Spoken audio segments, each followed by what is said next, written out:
하나님께서 영광을 받으실 줄로 믿습니다. 자, 사도 바울의 제2차 전도여행을 계속 다루고 있습니다. 바울이 아테네를 떠나서요 고린도 성에 이르렀습니다. 어디 성으로 갔다고요?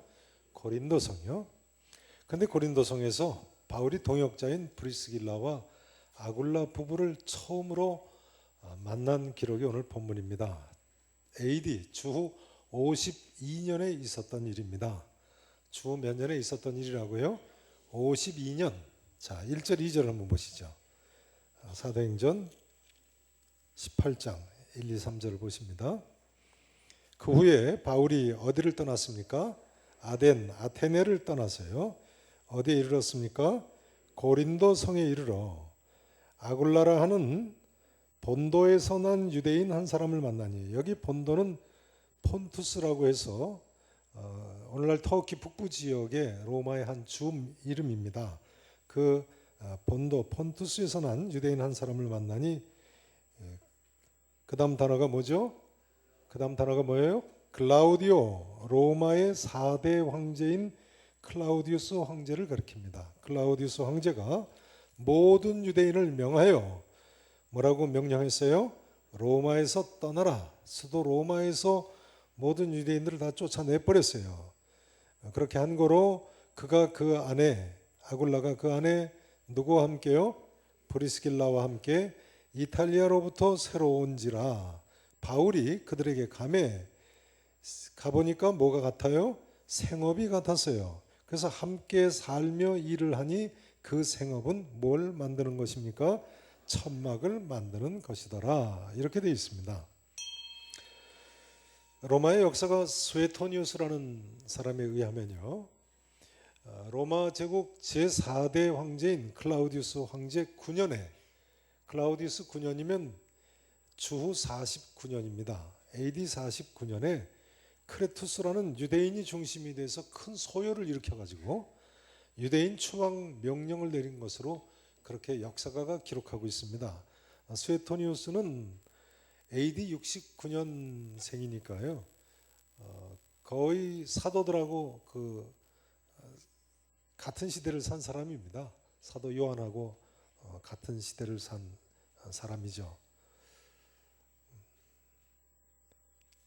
그러니까 기독교인이 아닌 이 로마 역사가도 이런 사건이 있었음을 분명히 기록을 하고 있어요. 이 크레투스라는 사람이 누구냐? 영어로는 크레투스가 크라이스트라는 설도 있습니다. 만일 이것이 사실이라면 기독교인들이 로마에서 소요를 일으켜서 황제가 유대인 다 추방 명령을 내린 거죠. 설교 메모 안에 보시면 지금 제가 언급하는 스웨토니우스 역사가 이름이나 클라우디우스 황제 9년 크레스투스 다 여기 나와 있습니다. 설교 메모 한번 보세요. 아무튼 이렇게 되세요. 브리스길라와 아굴라 부부가 2차 전도여행 중인 사도 바울을 어디에서 처음 만나게 됐어요? 고린도 성에서 처음 만났어요. 어디에서요? 고린도 성이었어요. 근데 중요한 것은요, 본문 사도행전 18장의 기록을 보니까요, 사도 바울과 브리스길라 아굴라 부부는 신앙 안에서 형제로 만난 것이 아님을 알 수 있습니다. 3절에 보신 대로 생업이 같으므로 함께 살면서 일을 했어요. 그 생업이 뭘 만드는 일이라고요? 천막 만드는 일이요. 바울의 고향인 어디입니까? 바울의 고향이 어디죠? 다소요. 다소가 가죽이 많이 났어요. 그래서 바울이 어렸을 때부터 천막 만드는 일을 배웠던 것으로 추정을 합니다. 같이 천막 만드는 동업자로 서로 만났어요. 서로 뭘 했다고요? 동업을 했어요. 흔히 우리나라에서는 동업을 하면 끝이 좋지 않다고 동업하는 걸 말리죠. 그건 사실 우리나라만이 아니고 다른 나라도 마찬가지겠습니다. 특별히 바울과 아굴라처럼 노동이 필요한 동업을 하면요, 주로 혼자 일을 하는 경우보다 열심히 일을 안 하죠. 세터민 북한에서 오신 한 분이 한 번은 그러시더라고요. 북한 정권이 하도 먹고 살기가 어려워지니까 농촌 집들에는 특별히 텃밭 농사를 조그맣게 지어서 자기 채소라도 갖고 먹을 수 있게 허락을 했다는 거예요. 근데 텃밭 소출이 공동으로 농사 짓는 것보다 10배는 더 나온다. 같이 공동으로 일할 때는 뭐 틈틈이 쉬어가면서 어떻게든지 일 덜 하려고 합니다만 내가 농사 짓는 대로 소출이 나오는데 10배 소출이 나더라는 거예요. 그럴 것 같아요. 게다가 동업으로 장사를 하는 경우 판매 수익금 배분 때문에 또 서로 불평이 나올 수 있지 않겠습니까? 왜 나는 이 정도밖에 안 주나? 텐트 만드는 데서 내가 하는 일은 더 중요한데 왜 뭐 요거밖에 안 주나? 불평이 나올 수 있지요. 이것은 다시 이야기하자면요, 바울은 동업을 했음에도 불구하고 열심히 일했고 또한 실제 이익에 사심이 없었다는 이야기인 것입니다. 바울은 틀림없이 그랬을 겁니다. 사도 바울이 데살로니가후서 3장 10절에서 뭐라고 쓰고 있습니까? 유명한 말씀이죠. 데살로니가후서 3장 10절에 이렇게 쓰고 있어요. 누구든지 일하기 싫어하거든 먹지도 말게 하라. 그러니 이렇게 이야기하는 바울이 열심히 일하지 않았겠습니까? 누구든지 일하기 싫어하거든 먹지도 말게 하라.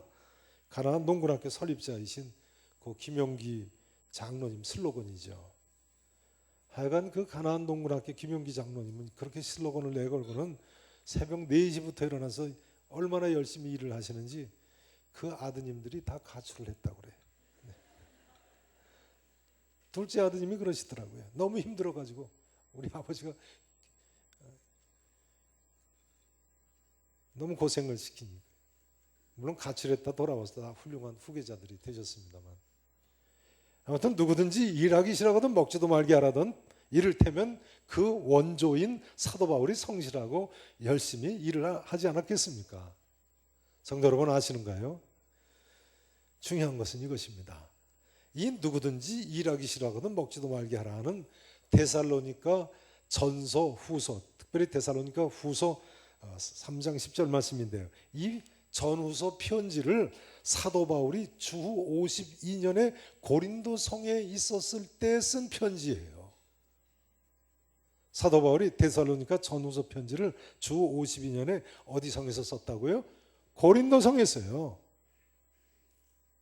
데살로니가 전후서를 이때 쓴 것이 분명한 이유는요, 사도행전 17장 14절 15절 또 18장 1절 또 데살로니가 전서 1장 1절 2절 7절에서 8절 데살로니가 전서 3장 6절에서 7절 데살로니가 후서 1장 1절에서 2절 3장 17절 이런 말씀하고 비교해보면 틀림없습니다. 자, 오늘은 이 성경 구절만 찾아서 비교해보시고 마칠까요? 그럴 수는 없고요, 그냥 생략하겠습니다. 네, 관심 있으시면 댁에 가셔서 좀 찾아보시면 좋겠어요. 나중에 기회가 될지 모르겠습니다만 아무튼 오늘은 시간 관계상 다 찾을 수가 없습니다. 아무튼 사도 바울이 데살로니가에 있을 때, 오늘 본문 사도행전 18장 이때에 고린도에 있을 때 이 사도행전 18장 이때에 데살로니가 전후서 편지를 쓴 것이 분명하다는 거예요. 또한 바울이 이때 아굴라와 열심히 천막 만드는 일을 하면서 한 말이 바로 누구든지 일하기 싫어하거든 먹지도 말게 하라고 쓴 거예요. 이뿐만 아니라 사도 바울은 디모데전서 6장 8절 이하에서 보면요, 우리가 먹을 것과 입을 것이 있은즉 어떻게 알 것이라고 했어요? 족한 줄로 알 것이라고 했죠. 족한 줄로. 우리가 먹을 것과 입을 것이 있은즉 족한 줄로 알 것이라. 그러니 바울이 동업자 아굴라와 이익을 가지고 서로 싸울 리가 있겠습니까? 돈을 사랑하면 일만하게 뿌리가 된다고 한 바울이니까요. 아굴라는 바울하고 두 사람 동업했음에도 바울에게 불만이 있을 리가 없는 거죠. 동업자 간의 좋은 관계가 계속 유지가 됐을 겁니다. 중요한 점은요, 바울이 이 이후에는 이 유대인 동업자 브리스길라 아굴라 부부를 전도를 해서 예수님을 잘 믿게 했다는 거예요. 11절에 보시면요, 사도 바울이 고린도에 얼마 동안이나 머물죠? 얼마 동안 머뭅니까? 11절에 보시면 1년 몇 개월이요? 6개월 동안 머물렀습니다. 저를 보세요. 그러니 바울이 1년 6개월 가까이 브리스길라와 아굴라 부부를 만나서 전도하고 양육을 했을 거예요. 틀림없지요. 11절 말씀도 보세요. 다시 한번 보세요. 1년 6개월을 머물며 11절 보세요. 그들 가운데서 뭘 가르쳤다고요? 하나님의 말씀을 가르치니라. 이렇게 되어 있지 않습니까? 18절에 보시면요. 브리스길라와 아굴라도 바울이 고린도 떠날 때는 바울과 함께하는 동역자가 돼서 변화된 것을 알 수 있어요. 바울 뒤따라 같이 갔어요. 18장 24절 이하에 보면 브리스길라와 아굴라 부부는 후에는 하나님의 도를 풀어서 아볼로 같은 석학까지 가르칠 정도의 훌륭한 능력의 양육자, 우리 교회로 치자면 성경 공부 리더가 됐어요. 영적 재생산을 할 수 있을 정도의 훌륭한 성경 공부 리더가 됐어요. 성도 여러분, 결론부터 말씀드리자면요, 한마디로 사도 바울과 브리스길라와 아굴라 부부 같은 하나님의 사람들이 되시기를 진심으로 축원하겠습니다. 놀라운 점은 로마서 16장 3절 4절에 보면요, 훗날에 브리스길라와 이 아굴라 부부는 한때 동역자였던 사도 바울을 위해서는 심지어 자기 목이라도 내어놓을 정도의 사랑의 관계를 유지하고 있었다는 거예요. 뭐라도 내어놓을 정도라고요? 참 놀랍죠. 바울과 브리스길라 아굴라 부부는요, 세상적으로는 도저히 그렇게 가까워질 수 없는 동업자의 관계였습니다만 바울과 아굴라 경우만은 그것이 가능했던 거예요. 이제 성도 여러분께 이 도전적인 질문을 드리지 않을 수 없습니다. 여러분은 직장 동료나 사업 파트너나 가게에서 만난 분들과 어떤 관계를 가지고 계시는 거예요? 어떤 관계를 가지고 지내고 계십니까? 잠언 16장 7절에 보면 이런 말씀이 있습니다. 잘 들어보세요. 사람의 행위가 뭐가요? 사람의 행위가요, 여호와를 기쁘시게 하면 그 사람의 원수라도 그로 더불어 화목하게 하시느니라. 사람의 행위가 여호와 하나님을 기쁘시게 하면 그 사람의 누구라도요, 원수라도 그 사람과 화목하게 하나님이 도와주신다는 거예요. 그러니 이것이 바로 사도 바울과 브리스길라와 아굴라의 경우가 아니겠습니까? 하나님 말씀대로 산 사도 바울, 동업자인 브리스길라 아굴라 부부와 끝까지 화목하게 지냈던 그 비결이 바로 여기 있는 것입니다. 바울이 여호와 하나님을 기쁘시게 하면서 살았기 때문인 거죠. 성경에 보면요, 꼭 같은 인물이 한 사람 더 있습니다. 바로 다윗입니다. 다윗은요, 자신을 원수로 생각하고 죽이려고까지 한 사울 왕의 아들이죠. 사울 왕의 아들인 요나단에게까지 사랑을 받았어요. 이거 참 대단한 놀라운 일입니다. 요나단은요, 사울 왕이 사무엘상 20장 31절에서 자기 아들 요나단한테 가르치고 있듯이 다윗이 땅에 사는 동안은 요나단과 요나단의 나라가 든든히 서지 못할 그런 관계에 있던 사람입니다. 그렇지 않습니까? 다윗은 골리앗을 쓰러뜨리고 백성들에게 인기를 한 몸에 담고 있는 장군이었었는데, 요나단은 사울 왕의 뒤를 이은 황태자였으니까요. 그러니 다윗과 요나단은 도저히 가까워질 수 없는 관계인 거예요. 라이벌이었죠. 그러나 그럼에도 불구하고 다윗과 요나단 친형제처럼, 아니 애인처럼 사랑을 나눴다는 거예요. 심지어 사무엘상 20장 17절에 보면요, 요나단은 자기 생명을 사랑함같이 다윗을 사랑했다고 나와 있어요. 황태자 요나단이 어느 정도 다윗을 사랑했어요? 자기 생명을 사랑함같이, 바울의 표현을 빌리자면 자기 목이라도 내어놓을 정도로 다윗을 사랑했다는 거예요. 세상적으로 도저히 가까워질 수 없는 관계라고 할지라도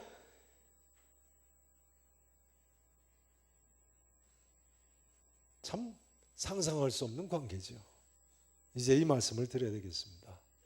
성도의 대인관계가 문제입니다. 가정에서, 직장에서, 장사를 해도, 학교를 다녀도요, 전도를 해도요, 대인관계가 문제입니다. 저는 학생들 사이에 왕따가 있다고 문제였는데, 지금도 왕따 문제가 있죠. 요즘은 직장에서도 왕따라는 게 있다고 그래요. 직장에서도 왕따. 성도 여러분, 대인관계에 있어서 어떤 인간관계를 맺고 계십니까? 그 인간관계를 통해서 복음을, 예수 그리스도를 잘 전하실 수 있으신가요? 비결은 오직 한 가지입니다. 그 비결이 무엇이겠습니까? 사람의 행위가 누구를 기쁘시게 하게 해드려야 돼요? 여호와를 기쁘시게 하면 그 사람의 원수라도 그로 더불어 화목하게 해주신다니까요. 오늘 제가 고등 3학년 학생들이 그번 주에 이제 대입 수능 시험을 보지 않습니까? 그래서 비전센터에 갔다 오느라고 조금 예배가 늦었습니다만, 고등학교 3학년 학생들은 그냥 공부 잘하는 거, 또 입학시험에 합격하느냐 불합격하느냐가 인생의 전부인 것 같이 생각합니다만, 사실은 나중에 졸업한 후에는 인간관계가 더 그 사람의 앞길을 좌우한다고 그러지 않습니까? 아무리 공부 잘해도 혼자 외톨이라면 그 나중에 어렵지 않습니까? 그러나 인간관계 잘 가지면 나중 길이 순탄하다고 하지 않습니까? 자, 이 이야기는 우리 고3 학생들한테 하지 마세요. 네. 수능 시험 끝나고 나서 하세요. 네. 틀림없지요. 요즘 많은 국민들한테 박 대통령이 안타깝게도 퇴진 요구를 받고 있습니다만, 애당초에 박 대통령도 여호와 하나님을 기쁘시게 드렸으면 얼마나 좋았을까요? 최태민인지 뭔지 아는, 무당인지 이단에 교주인지 아는 사람 따르다 보니까 이 지경이 되고 말았어요. 이제라도 대통령도 야당도 국민들도 우리 자녀들도 다 하나님을 기쁘시게 해드릴 수 있기를 위해서 기도하시기를 바랍니다. 이제 사도 바울의 대인관계와 더불어서 본문에서 한 가지 더 생각해 봐야 될 점은요, 브리스길라와 아굴라, 이 두 사람의 부부관계입니다. 성경에는 브리스길라와 아굴라 부부에 대한 기록이 6번에 걸쳐서 나옵니다. 몇 번 나온다고요? 6번 나옵니다. 3번은 바울 서신에 나오고요, 3번은 사도행전에 나옵니다. 그런데요, 성경 어느 곳에도 이들 부부 브리스길라와 아굴라는 따로 한 사람만 기록된 곳이 없습니다. 부부가 항상 함께 이름이 기록되어 있습니다. 무슨 이야기겠어요? 그러니까 이들 부부는 가장 이상적인 부부 동역자의 모습을 보여주고 있는 거예요. 부부가 동역을 한 거예요. 18장, 사도행전 18장 24절 이하에 보면요, 18장 24절 다 필요합니다만 26절 말씀만 보시죠. 26절 보세요. 그가 회당에서 담대히 말하기 시작하거늘, 여기 그가 누군가요? 그 앞에 보시면 아볼로라는 사람이죠. 이 아볼로라는 사람이 유대인 회당에서 담대히 말하기 시작하거늘 브리스길라와 아굴라가 듣고 어떻게 했어요? 집으로 데려다가요, 하나님의 도를 더 정확하게 풀어 이르더라, 이렇게 돼 있어요. 뭘 가르쳐 줬다고요? 하나님의 도를. 왜요? 그 앞에 보면 세례, 요한의 세례만 알고 예수 그리스도에 대해서 잘 알지 못하기 때문에 브리스길라 아굴라가 집으로 데려다가 양육을 했다는 거예요. 아볼로라는 사람이요, 복음을 알지 못했던 거죠. 자, 한번 이제 여쭤보겠습니다. 대답해 보세요. 이때 브리스길라와 아굴라가요, 아볼로한테 자기 집에 데려다가 하나님에 대해서 성경을 풀어서 가르칠 텐데, 이때 식사 대접을 했을까요? 안 했을까요? 아니, 적어도 간식이라도 대접했을까요? 안 했을까요? 자, 그러면요, 그 다음 질문이 중요합니다. 누가 차리고 누가 내놓았을까요? 브리스길라가 차리고 브리스길라가 내놨을까요? 아굴라가 차렸을까요? 제 생각에는요, 브리스길라와 아굴라가 함께 차리고 함께 내놨을 것 같아요. 별로 공감 안 하시는 것 같은데요. 네. 하여간 한국 남자처럼 주방에 안 들어가는 남자들도 없는 것 같습니다. 저도 한국 남자지만 유교 영향 때문인가요? 그런데요, 같은 유교권인 중국 남자들도 얼마나 음식을 잘 만드는지 몰라요. 제가 유학 때 첫 학기에 같은 기숙사에 홍콩 남학생하고 살았는데요, 그 홍콩 남학생은 얼마나 음식을 맛있게 잘 만드는지요. 제가 그 학생을 보면서 쟤는 부모님이 중국집 하셨나 그런 생각이 들더라고요. 나중에 그 친구가 그러는데요, 자기 어머니가 음식 만드는 법을 자기가 어려서부터 가르쳐 주셨다는 거예요. 중국 사람들은 부모가 아들한테도 음식 만드는 법을 가르쳐서 이 다음에 세계 어디에 가도 중국집을 차릴 수 있게 해준다. 그러나 한국 부모님들은 어떻게 하시죠? 남자가 부엌에 들어가면 어떻게 된다고요? 남자가 부엌에 들어가면 더 이상은 제가 말씀을 안 드리겠습니다. 저도 한 번도 부엌에 들어가서 음식이라는 걸 만들어 본 적이 없어요. 이거 1급 비밀인데. 누구 말 맞다나 그래도 라면은 맛있게 끓입니다. 그런데요, 중국 남자만이 아니라요, 유태인들도 손님이 오면요, 심지어 아내의 친구들이 와도 남편이 차를 내가는 것이 자연스럽다는 거예요. 이스라엘 남편은요, 아내 친구가 집에 와서 거실에 아내하고 친구들이 둘러앉아서 대화를 나누고 떠들어도 남편이 누가 차를 끓여낸다고요? 예, 제가 실수로 정답을 말씀드렸네요. 여성님들 이런 남편 괜찮으시죠? 예, 우리 여성님들만 대답하시네요. 네. 그러고 보니까요, 틀림없이 브리스길라와 아굴라가 아볼로를 집으로 데려갔을 때도 남편 아굴라도 아볼로를 대접하지 않았는가 싶습니다. 아무튼 우리 계산교회 부부들께서도요, 좀 이 정도로 부부간에 서로 화목하며 서로 이해하며 서로 아기자기하게 살았으면 좋겠습니다. 아멘 하세요. 전에 미국의 유명한 사진 잡지 라이프 잡지라고 있었죠. 그 라이프 잡지의 사진 기자가 한 번은 영국에 갔는데요, 어느 날 아침 식사를 하기 위해서 런던의 지하철 안에 있는 그 식당에 갔는데요, 식사를 하고 있는 도중에 아주 가난해 보이는 노부부가 그 식당으로 들어오더랍니다.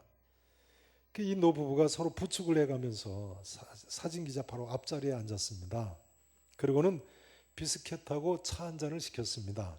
여기 비스켓이라는 것은 우리식의 조그만 비스켓이 뭐 커피 마실 때 먹는 조그만 비스켓이 아니고 일종의 조그만 빵이죠. 노부부가 주문을 하는 동안에도 서로 그 손을 놓지 않고 잡고 있더랍니다. 그러더니 아내는 차를 마시고 남편은 먼저 비스켓을 들어서 천천히 먹더라는 거예요. 그 남편이 이제 비스켓을 다 먹고 나서 이상한 일이 벌어졌습니다. 남편이 벼랑간 입안에 틀니를 뽑아내더라는 거예요. 그러더니 그 틀니를 휴지로 깨끗이 닦아가지고 아내한테 건네줬습니다. 그 다음 어떻게 했을까요? 아내가 아무렇지도 않다는 듯이 그 틀니를 자연스럽게 자기 입안에 넣고는 이번에는 아내가 비스켓을 먹기 시작하더라는 거예요. 남편은 차를 마시고요. 그 모습을 본 라이프지의 사진기자가 노부부한테 양해를 구하고 사진을 찍었습니다. 유명한 사진이죠. 아름다운 참 사랑이라는 제목으로 라이프지에 실렸는데요. 혹시 보신 기억이 있으신가요? 저는 그 사진을 본 기억이 있습니다. 주름이 많으신 노부부가 함께 패스트푸드점의 식탁에 마주 대하고 앉아있는 그런 모습이었습니다. 여러분, 우리는 브리스길라와 아굴라 부부를 통해서요, 부부가 하나가 돼서 가진 재물과 시간과 재능과 생명까지라도 함께 바치려고 한 아름다운 모습을 볼 수 있어야 됩니다. 이것이 참된 동역자가 아니겠습니까? 브리스길라와 아굴라 부부의 모습은요, 현대를 사는 우리 모든 부부들의 귀감이 됩니다. 이 부부는 하나님 앞에서 그야말로 충실한 동역자로서의 삶을 살았어요. 복음을 위해서 철저하게 하나가 돼서 헌신한 동역자였어요. 후에 로마서 16장 13절 또 고린도전서 16장 19절 같은 데를 보면요, 이 브리스길라와 아굴라 부부는 아예 자기 가정을 교회로 내놓습니다. 예배와 성도들의 모임의 장소로 초대교회로 내놨어요. 부부가 얼마나 하나가 돼서 얼마나 한 뜻으로 헌신하면 자기 집을 예배 장소로 내놓겠어요. 매주일 모이고 아니면 어쩌면 매일같이 내어놓을 수도 있는 건데요. 요즘은 집집마다 현관이 다 굳게 닫혀 있죠. 도무지 왕래가 없습니다. 누군가는 TV 때문에 더 이상 이웃과 대화할 필요가 없기 때문이라고 그렇게 쓰고 있었습니다. 근데 이제는 TV 때문이 아니고 스마트폰 때문에 아예 옆에 앉아 있어도 더 이상 대화를 안 해요. 그러니까 이제 부부간의 대화를 안 하는 건 고사하고, 애초에 연애하는 단계에서도 보면 둘이 앉아가지고 스마트폰만 들여다보고 있어요. 대화가 도무지 다 없어져 버렸어요. 여러분, 예수님께서 누가 내 어머니며 동생들이라고 하셨습니까? 누구든지 하나님 뜻대로 행하는 자, 즉 성도가 내 형제요 자매요 어머니라고 하지 않으셨습니까? 예수님의 이 말씀은요, 성도의 관계가 사실은 혈육보다도 더 깊어져야 된다는 것을 가르치는 말씀입니다. 아예 한 몸이라고, 한 몸의 지체를 이루고 있다고 하지 않으십니까? 여러분, 과연 이렇게 생각하시나요? 예수 믿는 사람은요, 예수 그리스도께서 피값으로 사신 영원한 한 식구들이고 지체입니다. 요나단 보세요. 아버지 사울왕보다 오히려 하나님의 사람 다윗을 더 가까이 하지 않습니까? 변화된 브리스길라와 아굴라를 보세요. 바울을 위해서 목까지 내어줄 정도의 사람이 되는데, 우리는 주 안에서 형제된 이들을 어떻게 대하며 어떻게 살고 있습니까? 오늘 학습 입교 세례식이 거행되는데요, 앞으로 우리 교회에서 학습 입교 세례 받으신 분들 서로 통역자로 친형제같이, 친부모님같이 같이 사실 수 있기를 바랍니다. 이제 이 한마디로 말씀 이거를 마치겠습니다. 우리 교회 연구표가 뭔가요? 따라서 하시죠. 하나님을 기쁘시게 하는 성도, 가정, 교회. 하나님을 기쁘시게 하는 성도, 가정, 교회. 우리가 하나님을 어떻게 기쁘시게 해드릴 수 있겠습니까? 이 하나님 말씀대로 살아야죠. 하나님 말씀대로 살아서 하나님을 기쁘시게 해드리고, 원만한 인간관계, 이상적인 부부관계로 바울처럼, 브리스길라와 아굴라 부부처럼 하나님께 온전한 영광을 돌리시는 우리 계산의 성도 여러분 되실 수 있기를 진심으로 축원하겠습니다. 기도하시겠습니다. 전능하시고 분명히 살아계신 우리 아버지 하나님, 우리를 사랑하시는 하나님 아버지, 참으로 하나님 뜻대로 살기를 원하는 이들이 이 시간 주 앞에 나와서 머리를 숙였습니다. 하나님 아버지, 우리 각 사람을 긍휼히 여겨주시옵시고, 이제는 하나님을 참으로 기쁘시게 해드리는 자리로 나아갈 수 있도록 도와주시옵소서. 말씀대로 살게 해주시옵소서. 하나님, 이 길만이 우리 각 사람이 살 길이고, 우리 가정이 살 길이고, 우리 직장이 일터가 나가야 할 길인 줄로 믿습니다. 이렇게 살면 우리나라에, 우리 민족에도 문제 해결의 길이 있을 줄로 믿습니다. 하나님을 기쁘시게 해드리는 성도, 가정, 교회들이 되게 하시고 이 나라와 이 백성들이 되게 하옵소서. 감사하고 살아계신 예수님 이름으로 간절히 기도합나이다. 아멘.